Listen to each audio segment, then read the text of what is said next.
సాయంత్రం వరకు కబుర్లు చెప్పుకున్నారు. 6 గంటల రైలుకు వెళతామన్నారు. పెదవుల్ని తడిచేసుకుంటూ, అరచేతిలో రేఖల్ని చూసుకుంటూ కూర్చున్నాడు జగన్మోహన్. విశ్వవిద్యాలయంలో చదువుని అభ్యసించి, యూనివర్సిటీలో సెకండ్ ర్యాంకులో పాసైన నేను, లెక్చరర్గా విభిన్న మనస్తత్వాలు గల విద్యార్థులకు పాఠాలు చెబుతూ, కాలేజీలో సహా ఉపన్యాసకుల్లో మంచి పేరు తెచ్చుకున్నాను. నా దగ్గర చదువుకునే విద్యార్థులు పేరు ప్రతిష్టలు తెచ్చుకొని గౌరవాన్ని పెంపొందించుకోవాలని నేను ఎప్పుడూ అనుకుంటాను. కానీ నా జీవితాన్ని నేను సంస్కరించుకోలేకపోతున్నాను. దొంగతనం చేసిన వాణ్ణి సంస్కరించకుండా దొంగ దొంగ అని గట్టిగా ముద్ర వేస్తే నేను దొంగగానే జీవించాలేమోనని వాడనుకుంటాడు. అలాగే జీవిస్తాడు. నా జీవితము అలాగే అయింది. పోనివ్వండి. మనసులో దహించి వేస్తోన్న అగ్నిపర్వతంలోని రవ్వల్ని మీ మీద రాల్చినా సహించి భరించారు. ఈ కథ ఇంతటితో ఆపేస్తాను.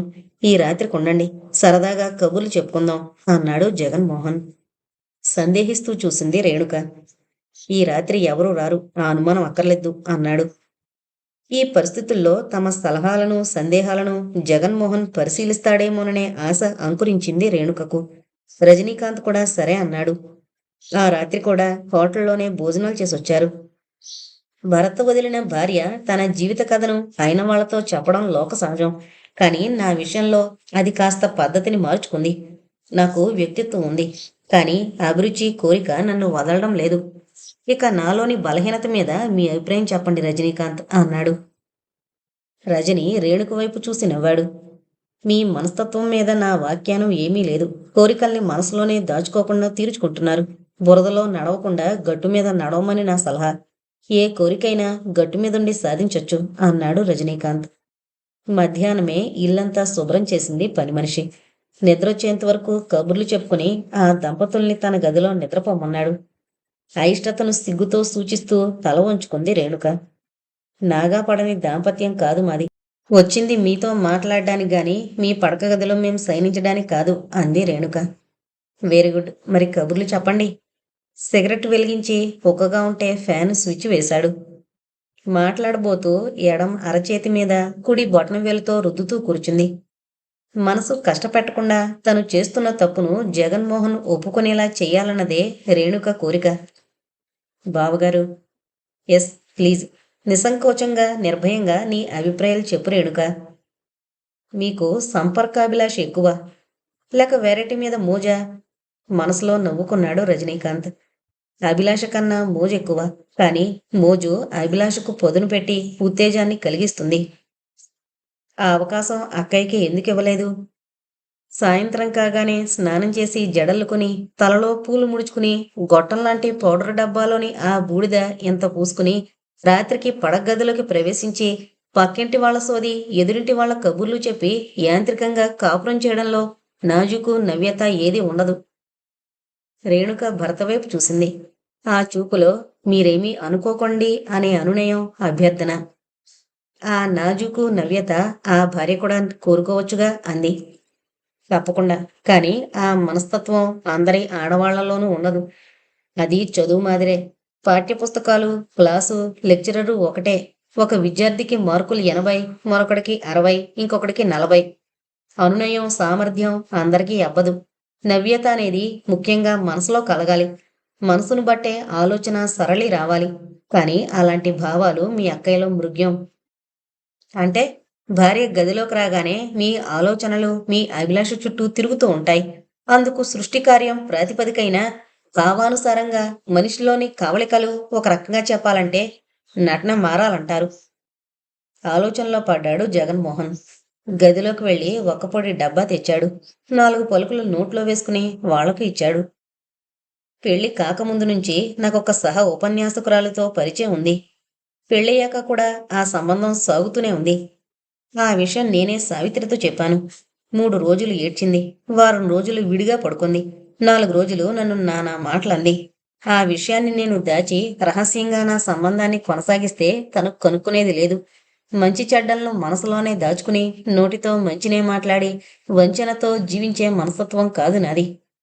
ఏడ్చి అరిచి నానా మాటలని ఎంతో హంగామా చేసినంత మాత్రాన ఆ వ్యక్తికి లొంగిపోయి నా వ్యక్తిత్వాన్ని చంపుకునే మనస్తత్వం కాదు నాది.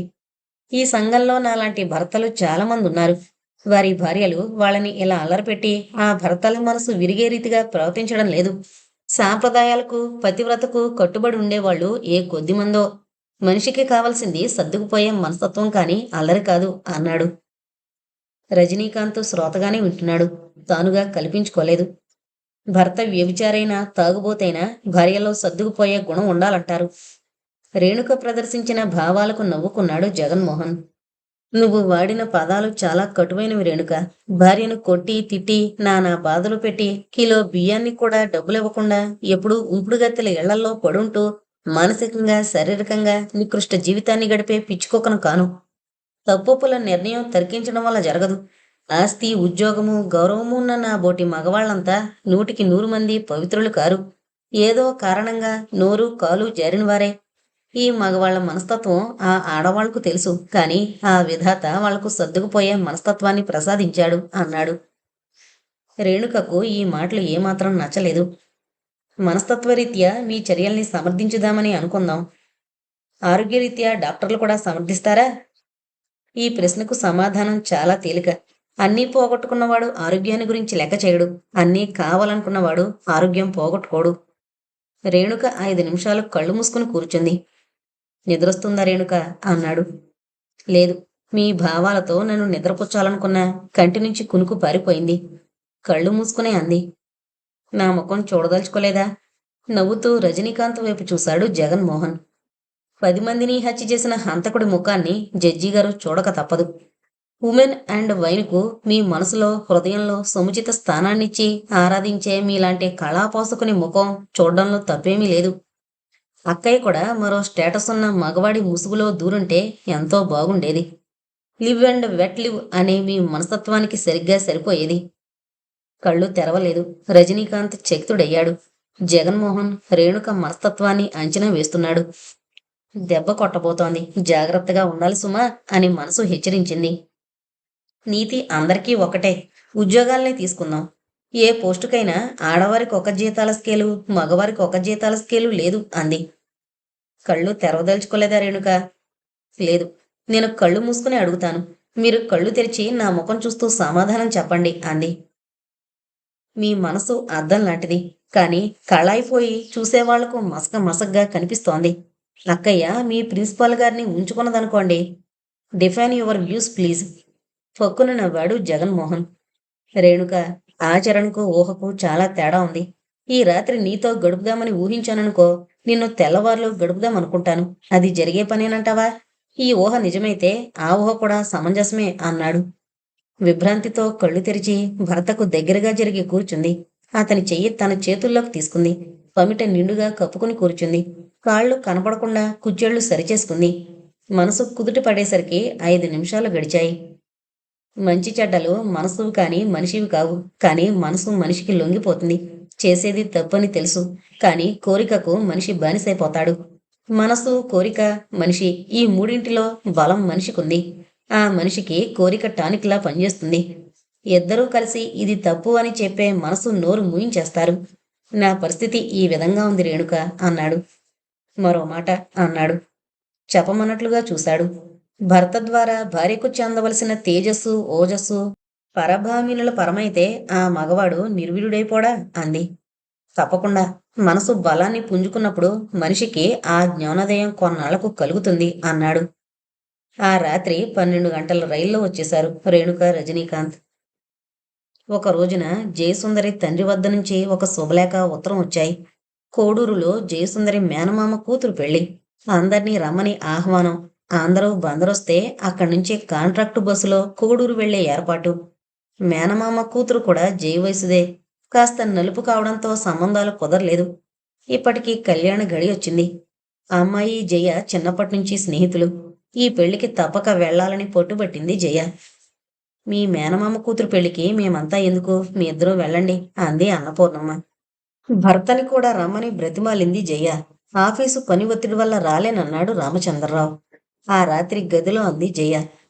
పగలు రానని బెట్టు సరిచేశారు. ఇప్పుడు అడుగుతున్నాను. మీరు రాక తప్పదు. మీ ఆయన్ని తీసుకురాలేదేమని అందరూ దెప్పి పొడుస్తారు. మా ఆయన పగలు రాత్రి కూడా నా మాట వినరని చెప్పేయ్. ఈ మాటకు నవ్వొచ్చింది. నవ్వలేదు. నవ్వితే నవరత్నాలు రాలకపోయినా బెట్టుపోతుంది. మాట్లాడలేదు. మనసులోకి మరో ఆలోచన వచ్చింది. మాట్లాడవేం అన్నాడు. పోట్లాడతారేమోనని. ఏం పోట్లాడితే? పగలు పోట్లాట, రాత్రుళ్ళు కొట్లాట. పెదవి పెదవుల మధ్య అమర్చుకుని కొరికి కొరకనట్లు అనుభూతి. మూడు సరసం అంది. ఇంతకీ పెళ్ళికొస్తారా రారా? చెప్పానుగా, పగలు రాత్రుళ్ళు కూడా. బుగ్గ మీద పెదవులు. అంత పగలు రాత్రుళ్ళు కూడా నీ మాట వినని మొగుడుతో నువ్వేం కాపురం చేస్తావే జయ అంటారు చుట్టాలంతా అంది. కరెక్ట్. కాపురం చేయడం లేదని చెప్పాయి. నాకేం అభ్యంతరం లేదు. నీ అభ్యంతరం నువ్వే సమర్థించుకో. ఈసారి నవ్వింది. కాపురం చేయక ఏం చేస్తున్నావంటే? కొంటెచూపు, అనుభూతి పరంపర. ఎన్నాళ్ళకిలా మాట్లాడుతున్నారని సంతోషం. ఈ మనిషి ఇట్లా మాట్లాడగలిగిన ఇన్ని రోజులు తను అర్థం చేసుకోలేకపోయానే అనే ఆలోచన. కళ్ళతో కళ్ళు గుచ్చి చూసింది. నేను చేసేది కాపురం కాదు, సంసారం అని నిస్సందేహంగా చెప్పాయి. వాళ్ళ క్వశ్చన్ మార్కు ముఖాలు పరిశీలించు. పొట్ట గట్టిగా పట్టుకుని నవ్వు. క్లోజ్. వాళ్ళు పల్టీ కొట్టి పందిట్లోకి వెళ్ళిపోతారు అన్నాడు. కాపురానికి సంసారానికి తేడా ఏంటో చెప్పండి మహాశయ. మనం చేస్తోంది సంసారం. ఈ గది బయట మనం చేసేది కాపురం. సంసారం శారీరక అనుభవం, కాపురం ఇంటికి సంబంధించింది అన్నాడు. నవ్వలేకపోయింది. సరే, కాపురం చేస్తున్నాననే చెప్తాను. ఈ సంసారపు అనుభూతి నెమర వేసుకుంటూ పెళ్లికి వెళతాను. కానీ మీరు పక్కన లేరనే దిగులు నన్ను హెచ్చరిస్తుంది అంది. మళ్ళీ ఏ కీచకుడైనా చీకట్లో చెరిచి అనుభవించి నిన్ను తన కౌగిట్లోకి తీసుకుని రాక్షసంతా మగసిడినంతా నువ్వు గింజుకున్నా వదిలిపెట్టక నిన్ను ఆక్రమించి దుర్మార్గంగా అని భయమా జయ అన్నాడు. జయ కళ్ళు నిప్పుల్ని కురిపించడమే తరువాయి. కోపంతో, క్రోధంతో, అవమానంతో బుసలు కొట్టి ఏ కీచకుడినైనా గొంతు పిసికి చంపేస్తాను. భయం పోయింది. ఆ అనుమానం నాకెప్పుడూ లేదు. అది పీడకల, యాదృచ్ఛికంగా కర్మ కొద్దీ జరిగిన సంఘటన.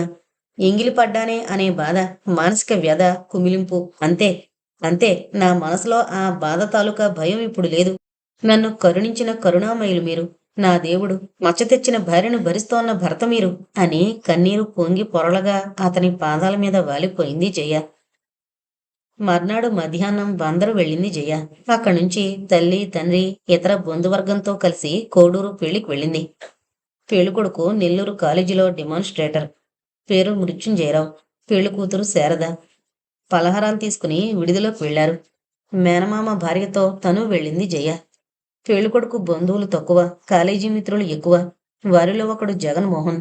విడిదిలో వరండాలో మిత్ర బృందమంతా కుర్చీల్లో ఆసీనులై కబుర్లు, సిగరెట్లు, చతుర్ముఖ పారాయణ, ట్రాన్సిస్టరు ఇత్యాది కాలక్షేపాల్లో నిమగ్నులయ్యారు. పక్క హాల్లో ముత్తైదువుల కబుర్లు, సందడి, పట్టుచీరల గరగరలు. కూర్చున్న వాళ్ళందర్నీ మర్యాద సూచకంగా మేనమామ భార్య పలకరిస్తుంటే ముఖాన కుంకుమ అలంకరిస్తోంది జయ. ఈ అమ్మాయి ఎవరు, ఏమవుతుందని ప్రశ్నలు. మేనమామ భార్య విషయాలు, బంధుత్వము చెప్పి ఫలానా వారి కోడలు, భర్త రామచంద్రరావు, నిరుడే పెళ్ళైందని చెబుతుంటే విన్నాడు జగన్మోహన్. హాల్లో నుంచి వరండాలోకి వస్తున్న జైను చూశాడు. ఎక్కడో చూసినట్లు గుర్తు. అవును, తన మరదలు రేణుక పెళ్లిలో. మనసులో ఆలోచిస్తూ పరిశీలనగా చూశాడు. అవును, ఆ అమ్మాయే. కొన్ని మాటలు కొన్ని సందర్భాల్లోనే గుర్తొస్తాయి. సావిత్రి మాటలు మనసులో మిలితిరిగాయి. ఏదో ఆలోచన. అటే వస్తున్న జయతో, జస్ట్ ఏ మినిట్, మీరు రామచంద్రరావు భార్య, మీ స్నేహితురాలు రేణుక బావగారిని అన్నాడు. ఓ అలాగా. సావిత్రి అవునా అన్నట్లు సందేహంతో చూసింది. అవునండి, సావిత్రి నా భార్య. ముఖంలో రంగులు మార్చుకుని వెళ్ళింది జయ. అతని భావాల రంగులు మారాయి. సుముహూర్తానికి పెళ్ళయింది. పందిట్లో భోజనాలు. వడ్డన ప్రారంభమైంది. నెయ్యి వడ్డిస్తోంది అవతల వరుసలో జయ. ఈ వరుసలోకొచ్చింది. ఆ చివరి నుండి వడ్డిస్తూ వస్తోంది. జగన్మోహన్ పక్కన మరో కాలేజీ స్టూడెంటు. కబుర్లు సినిమాల మీదకు దొర్లాయి. సినిమాల్లో రేప్ సీన్లు చాలా ఘోరమైన చిత్రీకరణ. ఆ తర్వాత ఆ రేప్ చేయబడ్డ అమ్మాయికి వాంతులు. అయిష్టతగా అనుభవిస్తే గర్భం వస్తుందా? గర్భోత్పత్తి అయ్యే తీరులో ఆ రేపు జరిగిపోతే మనసు ఇష్టపడకపోయినా శరీరం ఇష్టపడ్డట్లేనా? శరీరానికి మనసుకు సృష్టి కార్యంలో పొంతన లేదా? శరీరాన్ని మనసుని లగ్నం చేసి కోరికతో సంసారం చేసే దంపతులకు కొంతమందికి సంతానం కలగదేం?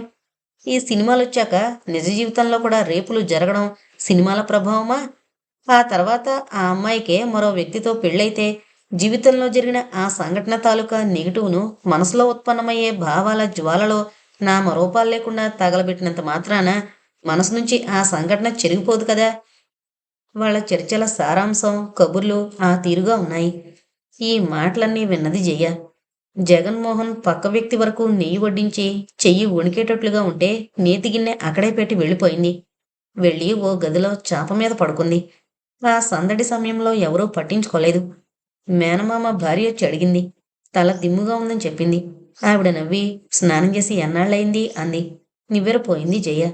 విశ్రాంతి తీసుకో అని ఆవిడ వడ్డంలోకి వెళ్ళిపోయింది. ఎవరో వచ్చి ఆ నేతి గిన్నె తీసుకుని మిగిలిన వారికి నెయ్యి వడ్డించారు. తనదాకా వచ్చి ఎందుకు జయ వెళ్ళిపోయిందో జగన్మోహన్కు అర్థం కాలేదు. తమ మాటలు విన్నదేమోనని అనుకొని తను బాధపడ్డాడు. జయ మళ్ళీ అతని కంటబడలేదు.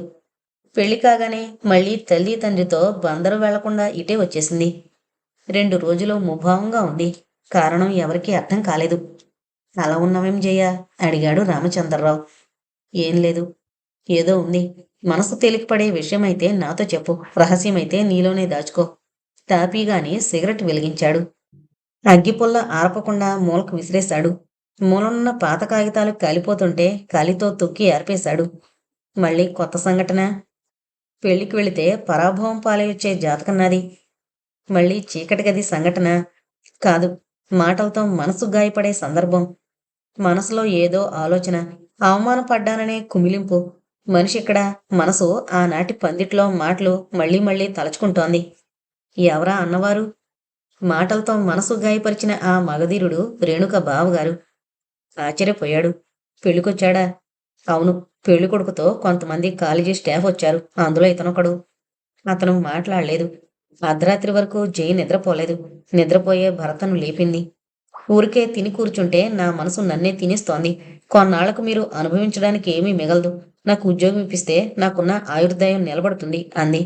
తనలో తను నవ్వుకున్నాడు. పతివ్రత, ఈ రాత్రికి నిద్రపో అన్నాడు. రేణుక అత్తగారు స్వగ్రామం వెళ్ళిపోయింది. ఉద్యోగం చేసి జీతం తెచ్చే భార్యకు ఒక్క రూపాయి కూడా ఇవ్వకుండా కోడలు జీతం కూడా కొడుకే తీసుకుంటున్నందుకు ఆవిడ మనసు బాధపడింది. నెలకో 50 రూపాయలైనా ఇవ్వమని 5-6 సార్లు చెప్పింది ఆవిడ. కొడుకు వినలేదు. తనే ఈ రకంగా కొడుకుతో చెప్పి చేయిస్తున్నట్టుగా కోడలు భావించి తనను అపార్థం చేసుకుంటుందేమోనని ఆవిడ అనుమానపడింది. కొన్నాళ్లపాటు తను దూరంగా ఉండడం మంచిదనుకుని ఆవిడ స్వగ్రామం వెళ్ళిపోయింది. ఆవిడ వెళ్ళిపోతే రేణుకకు ఇబ్బందే. మరో రకంగా ఆలోచిస్తే అత్తగారితో పడక తనే పంపించేసిందేమోనని నలుగురు అనుకుంటారని బాధపడింది. ఎవరి మనస్తత్వాలు ఎలా ఉన్నా ఆవిడ మాత్రం వెళ్ళింది. వారం రోజులు భార్యాభర్తలు ఈ విషయాలు ప్రస్తావించలేదు. అమ్మ వెళ్ళిపోతే అనే క్వశ్చన్ మార్కు భావాలతో భార్య భావాలను చూస్తున్నాడు రజనీకాంత్. వంట వార్పులలో రేణుక ఇంతటి నిధి అని అతను అనుకోలేదు. ఉద్యోగ పిల్ల బాగా వంట చేయలేదేమో అనే భావంతోనే ఇన్ని నెలలు అనుకున్నాడు. జీవితంలోనే కాక వంటలోనూ రేణుక కొత్త రుచులు చూపిస్తున్నందుకు అతని ఆనందానికి అవధులు లేవు. నువ్వు వంట బాగా చేస్తావు పిల్ల అన్నాడు. రేణుక మాట్లాడలేదు. పిల్ల అన్నందుకు కోపం వచ్చిందా రేణు? ఆఫీస్కు వెళ్ళేటప్పుడు ఓ పావలా ఇస్తారా? వంట అయింది. మధ్యాహ్నం టిఫిన్కు చపాతీలు చేయడం కూడా పూర్తయింది. ఇంకా ఇద్దరూ భోజనానికి కూర్చోవాలి. వడ్డించబోతోంది. పావలా ఎందుకు అన్నాడు. స్త్రీలు ఆర్థిక స్వాతంత్రము అని ఒక ఆర్టికల్ రాశాను. కాగితాలు ఆఫీస్వే, కానీ పోస్టు ఖర్చులకు సర్వీసు స్టాంపులు వాడకూడదుగా. ఓ పావలా ఇస్తే కవర్ కొని పోస్టు చేస్తాను అంది పల్చగా నవ్వి. చపాతీలు గిన్నెలో ఉంచి ఇల్లు సర్ది ఇద్దరికీ వడ్డించడానికి వెండి కంచాలు పెట్టింది. వడ్డించింది. ఇద్దరూ పీటల మీద కూర్చున్నారు. ఎవరూ మాట్లాడలేదు. ఎవరికి కావలసింది వాళ్ళు వడ్డించుకుని భోజనం ముగించారు. బట్టలు వేసుకుని ఇద్దరూ బయలుదేరారు. అతను కాలేజీకి, ఆవిడ ఆఫీస్కు. తాళం వేయబోతూ పావలా ఇస్తారా అని చేయి చాచింది. చిల్లరలేదు అన్నాడు. సాయంత్రం మార్చివ్వండి, రేపు పోస్టు చేస్తాను అని తాళం వేసింది. ఇద్దరూ ఎవరి దారిన వాళ్ళు వెళ్ళిపోయారు. జారిపడే కన్నీటి బొట్లకు జేబురుమాలు బదులు చెప్పింది. చాలామంది వ్యక్తుల్లో ఒక విశిష్టమైన వింత మనస్తత్వం ఉంది. ఇంటి దగ్గర ఉన్నంతసేపు సంసారపు గొడవలు, ఇతిబాధలు, ఆర్థిక ఇబ్బందులు, పెళ్లిళ్ల సమస్య, అనేక రకాల బాధ్యతలు, బాధలు, ఈ అన్నింటినీ మనసు నిండా నింపుకొని ఆలోచనలతో ఆఫీసుకు వెళతారు. గుమస్తాయినా అధికారైనా ఆ ఫైళ్లలో ఈ తల దూర్చగానే ఆ నింపుకొచ్చిన బాధ్యత తాలూకా ఆలోచనలు తప్పించుకుని వెళ్ళిపోయి మళ్ళా ఆ ఇంటికి చేరి ఆ ఇంటి యజమాని ఇంటికి రాగానే గుమ్మంలోనే ఎదురవుతాయి. ఇదంతా ఒక రకమైన బాధ్యతల చక్రం. ఇలాంటి దశలోనే ఉంది రేణుక కూడా. ఆర్థిక స్వాతంత్ర భావం ఆఫీసు ఫైల్తో మళ్ళీ ఇంటికి వెళ్ళిపోయింది.